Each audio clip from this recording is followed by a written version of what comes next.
আপনারা যেটা দেখছেন এটা নূরপুর নতুন ফেরিঘাট।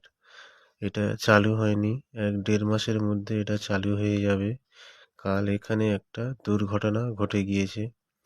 কাল রাত ১:৩০ থেকে ২টো নাগাদ ৪ জন জেলে মাছ ধরে নৌকা করে আসছিলেন।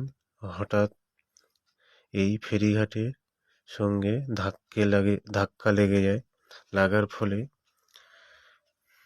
লাগার ফলে ৪ জনের মধ্যে ৩ জনকে খুঁজে পাওয়া গিয়েছে, একজন এখনো নিখোঁজ হয়ে আছেন।